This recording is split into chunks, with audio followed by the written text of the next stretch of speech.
NPM 017, saya Devina NPM 037, saya Kayla NPM 029, dan kami dari kelompok 2B akan melakukan pengujian rapid test panleukopenia pada kucing. Saksikan. Sebelumnya, apa sih panleukopenia? Secara etiologi, panleukopenia dikenal sebagai virus Panleukopenia feline. Virus Panleukopenia feline merupakan anggota keluar dari Parvoviridae dan genus Parvovirus. Nah, untuk hostnya bisa menyerang ke kucing, rubah, rakun, dan juga musang. Gejala-gejalanya apabila terkena ada demam, kehilangan nafsu makan, muntah, diare, berdarah, dehidrasi, dan juga penurunan berat badan.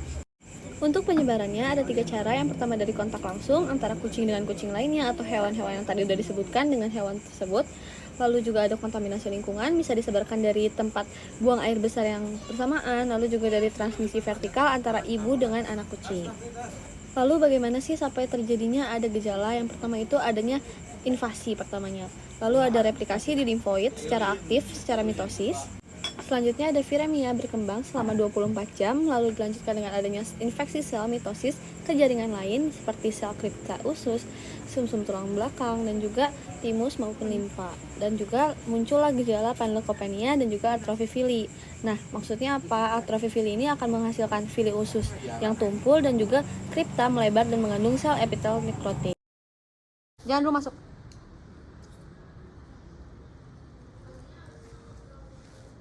Sore Kak. Sore Dok. Silahkan duduk. Ini nama kucingnya siapa ya Kak? Sui. Sui. Oh, Sui ini domestik ya Kak? Iya, Betina berarti ya? betul. Kalau untuk umurnya berapa Kak? 1,5 tahun. Oh, 1,5 tahun. Untuk keluhannya ada apa Kak?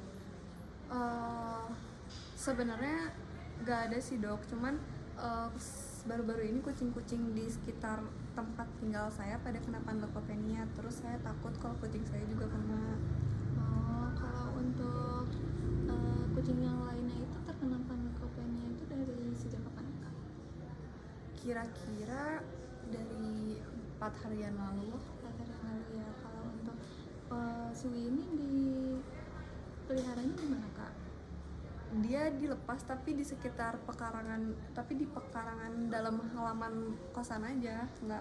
Tapi dia dilepas, jadi dia masih bisa ketemu kucing-kucing lain gitu. Jadi saya juga takut gitu Dok. Oh, baik-baik. Untuk riwayat kesehatannya apa pernah sakit sebelumnya? Enggak sih Dok, tapi baru-baru ini habis melahirkan dan sekarang juga masih menyusui. Masih menyusui ya. Kalau untuk obat-obatan pernah pakai? Enggak. Belum pernah juga ya.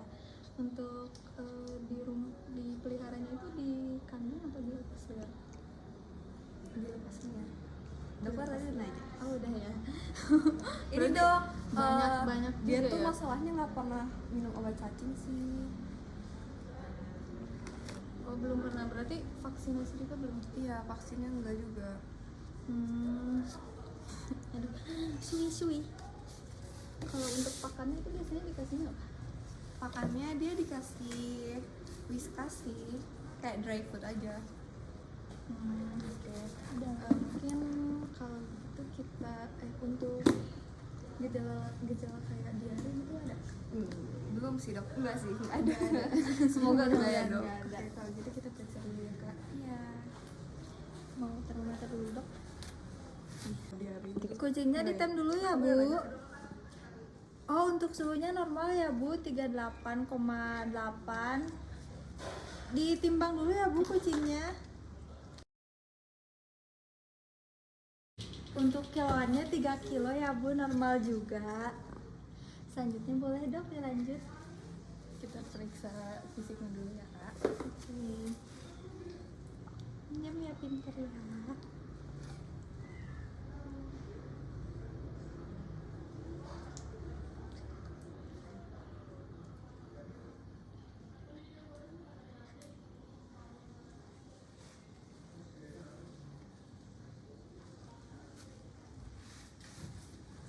Kalau dilihat dari anusnya juga bersih ya Kak, kayaknya nggak ada tanda-tanda diare juga. Dan diare itu kan ciri utamanya dari panleukopenia ya Kak. Terus untuk suhunya juga nggak demam, tidak menunjukkan adanya infeksi virus juga Kak. Selanjutnya kita periksa kelenjar getah benangnya ya Kak.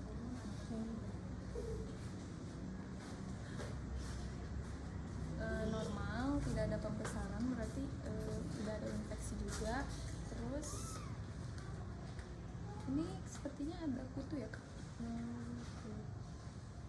Belum pernah dikasih obat kutu juga ya? Belum. Terus coba ini ya, untuk abdomen juga normal, tidak ada pembesaran. Mungkin selanjutnya saya coba cek frekuensi nafasnya.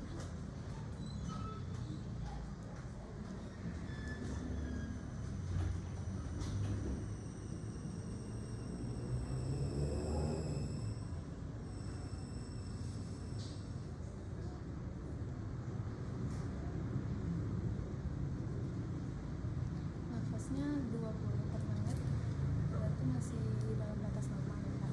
Baik.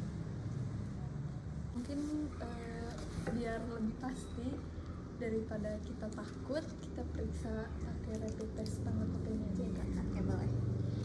Kucingnya dibawa dulu ke lab ya Kak.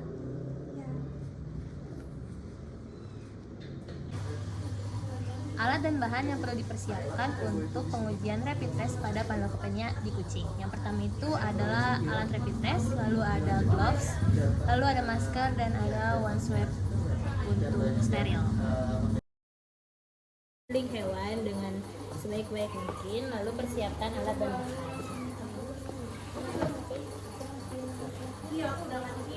Yang pertama, siapkan alat swab. Sebelumnya kami sudah menyiapkan alat dan bahan yang sudah disebutkan dalam scene sebelumnya.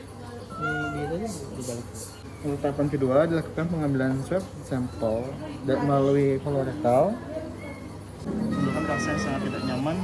Baik, sampel sudah didapatkan. Lalu masukkan swab pada diluent yang tersedia pada alat rapid dan kocok selama 3 menit. Stay tune. Berarti nanti Swab dan diluent larut, lalu masukkan ke dalam alat swab dengan menggunakan pipet mini.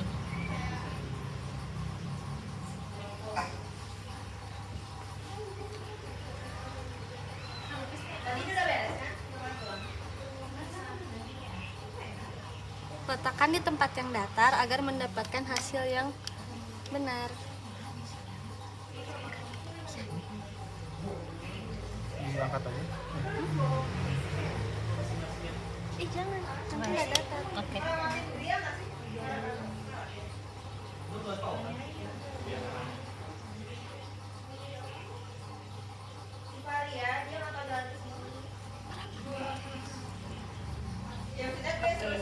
Lalu tunggu hingga 15 menit. Lalu nanti hasil pengujian rapid test akan terpampang di alat rapid. Hasil positif akan menunjukkan ada 2 garis pada garis C dan juga T, yaitu C itu control line dan juga T itu test line. Apabila adanya tidak positif akan hanya ada 1, yaitu pada C, dan juga kalau ada hasil invalid antara dia tidak akan menunjukkan garis sama sekali ataupun dia menunjukkan garis namun hanya ada di test line, tidak ada di control line. Bisa dilihat di sini sudah ada 1 garis yaitu pada control line. Selanjutnya apa sih kelebihan dan kekurangannya kenapa kita pakai PCR? Yang pertama kelebihannya yaitu ada sensitivitas tinggi, spesifitas tinggi, deteksi cepat dan juga deteksi pada tahap awal bisa dilakukan. Namun memiliki beberapa kekurangan atau satu kekurangan yaitu persiapan sampel yang teliti. Nah ini tuh maksudnya kita harus teliti dengan sampelnya, tidak boleh salah. ini untuk hasil pemeriksaannya Kak. Hasilnya negatif, garisnya cuma 1. Untuk mungkin sekarang ini sih dikandungi dulu ya Kak di rumah, takutnya nanti terinfeksi dari kucing-kucing lain yang positif karena suhunya masih negatif. Selain itu boleh dikasih obat kutu juga ya Kak, karena takutnya virusnya itu bisa nyebar dari kutunya juga. Terus jangan lupa divaksin juga ya Kak, karena harusnya kucing itu divaksin dari usia 6 sampai 8 minggu. Oh baik. Oh makasih ya dok udah tes Sui, terus udah periksa dia juga. Alhamdulillah Sui nggak kenapa-napa ya dok. Semoga minta doain juga ya dok biar teman-temannya Sui pada sembuh jadi Sui bisa main-main. Makasih ya dok. Aku pergi dulu ya dok. Soalnya Sui juga di mobil dah. Makasih.